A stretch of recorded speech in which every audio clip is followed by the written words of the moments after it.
चलते हमारा बटुआ यानी कि हमारी आर्थिक स्थिति जो है वो कहीं ना कहीं डगमगा जाएगी, है ना।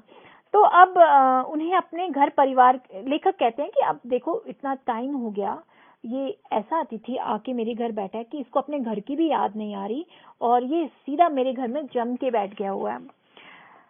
देखिए, जब तीसरा दिन होता है लेखक को लगता है कि अब अतिथि जो है वो अपने घर चले जाएगा, परंतु होता क्या है, तीसरे दिन की सुबह अतिथि जो है अपने कपड़े धुलवाने के लिए धोबी को देता है, मतलब धोबी को कपड़े देने की बात कहता है लेखक को। तो ये जो होता है ना, ये लेखक और उसकी पत्नी के लिए अप्रत्याशित आघात था, यानी अप्रत्याशित आघात जो बिना मतलब सहन करने योग्य नहीं था।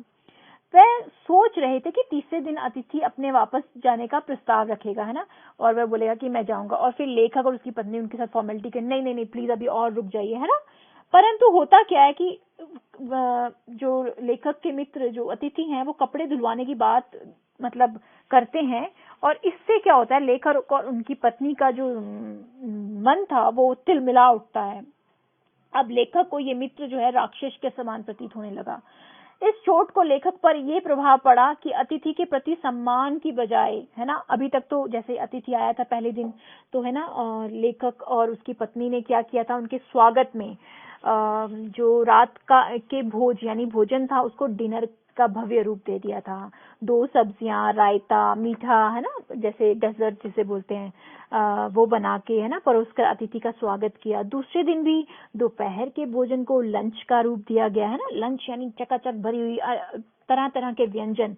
इस तरह से फिर रात को वो सिनेमा दिखाने ले गए उनको, है ना, मूवी दिखाने ले गए, और तीसरे दिन उनके जो कपड़े थे लॉन्ड्री पर धुलाने के लिए भी दिए। पर चौथे दिन जब, और फिर चौथे दिन क्या हुआ, अतिथि ने सिंपल वो कहाँ से कहाँ आ गए, खिचड़ी पे आ गए। जब लेखक ने जाने का नाम ही नहीं लिया तो ये जो सारा भव्यता थी जो है ना, लेखक मेहमान के प्रति जो है ना एक सत्कार की भावना थी, वो धीरे धीरे जो थी अब डगमगाने लगी थी। ठीक है, अब जो लेखक के मन में उनका जो मन था वो तिरस्कार, बोझलता और बोरियत में भर गया था।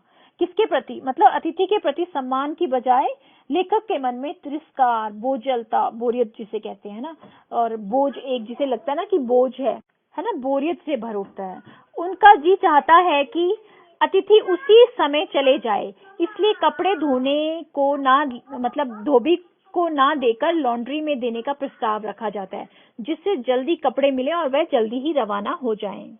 देखिए, लेखक ने अनुभव किया कि यदि 5वें दिन सवेरे ही अतिथि विदा ना हुए तो उनकी सहनशीलता जो है, उनकी जो पेशेंस लेवल है वो जवाब दे जाएगा। देवता और मनुष्य अधिक देर तक साथ साथ नहीं रह सकते, है ना। एक देवता और जो मनुष्य है, इंसान, क्योंकि अतिथि देवो भव, तो अतिथि को देव कहा गया, देवता कहा गया। तो लेखक कहते हैं कि जो देवता हैं और जो मनुष्य हैं वो बहुत अधिक समय तक एक साथ नहीं रह सकते, तो इसीलिए देवता को अपना देवत्व अगर सुरक्षित रखना है ना, ये जो शब्द है सुरक्षित रखना है, तो उसे शीघ्र ही जो लौट जाना चाहिए। तो ये था पाठ, किस प्रकार है ना लेखक जो है परेशान है एक ऐसे गेस्ट से, एक ऐसे अतिथि से जो जाने का नाम ही नहीं ले रहा है। देखिए, स्टार्टिंग में तो है ना बहुत अच्छी तरह से स्वागत होता है, परंतु धीरे धीरे क्या होता है, जब ये एक लंबे समय तक अतिथि जो है ठहराव में आ जाता है और जाने का नाम नहीं लेता, तो जो लेखक और अतिथि के संबंधों का संक्रमण जो है वो संक्रमण के दौर से गुजरने लगता है। अब देखिए, ये पंक्ति जो है बड़ी इंपॉर्टेंट है, इसलिए मैंने ये बात की आपके साथ। संक्रमण शब्द का सामान्य अर्थ एक स्थिति से दूसरी स्थिति में जाना होता है, यानी ट्रांजैक्शन पीरियड। कैसे, यानी पहले कुछ था और अब कुछ है, ऑपोजिट जिसे कहते हैं। ठीक है, तो संक्रमण शब्द का सामान्य अर्थ क्या है, एक स्थिति से दूसरी स्थिति में जाना। अब देखिए, लेखक और अतिथि से में पहले दिन जो मित्रता थी, आत्मीयता थी, लगाव था, सहृदयता थी, वो चौथे दिन तक आते आते तिरस्कार में बदल गया, घृणा में बदल गया, उपेक्षा और निरादर की भावना में बदल गया।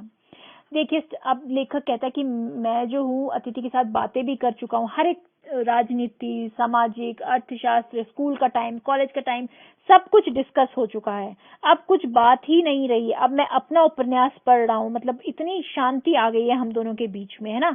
तो अतिथि के आने पर लेखक ने रात के खाने को डिनर का रूप दिया स्टार्टिंग में, दूसरे दिन लंच की गरिमा प्रदान की, फिर मूवी दिखाने ले गए, सिनेमा घर ले गए, है ना। इस तरह से क्या है कि आतिथ्य में कमी नहीं आने दी उन्होंने, मतलब जो उनके सत्कार में किसी तरह की भी कमी नहीं आने दी। परंतु तीसरे दिन लेखक के आतिथ्य यानी जो इज्जत सत्कार की जो भावना थी उसकी ऊष्मा अब ठंडी पड़ने लगी थी, यानी जो उसकी गर्मी थी, है ना। और चौथे दिन खिचड़ी खिलाने की नौबत आ गई। उनके मन जो था वो घृणा, तिरस्कार और गुस्से से भर गया। अब लेखक का मन था कि मैंने गेट आउट कह दूं, मतलब इतना उनका जो पेशेंस लेवल था वो जवाब दे चुका था। इस प्रकार आपसी संबंध परिवर्तन के दौर से गुजरने लगा और अतिथि के प्रति लेखक के मन की जो भावनाएं थी वो परिवर्तित होने लगी।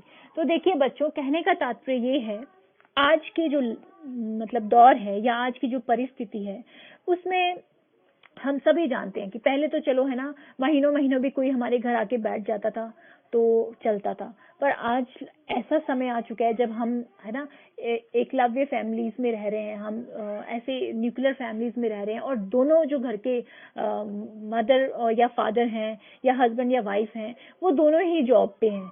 और फिर उस ऐसी स्थिति में आप ये इमेजिन कीजिए जो लेखक के साथ हुआ, तो कहीं ना कहीं आपके विचार भी लेखक के विचारों से, है ना, लगभग मिलते जुलते होंगे। तो ये ऐसा पाठ है जो कि एक व्यंग्यात्मक पाठ है, बड़े ही उदाहरण सहित जो है हमें समझाया गया कि किस प्रकार जो लेखक और उनके जो गेस्ट थे उनके बीच में स्टार्टिंग में संबंध कैसे थे और धीरे धीरे धीरे जो है उनके संबंधों की जो उष्मता है, जो एक, है ना, एक प्यार भाव था, वो किस प्रकार ठंडा और फीका पड़ गया। आशा करती हूँ आपको पाठ बहुत अच्छी तरह से समझ आया हो।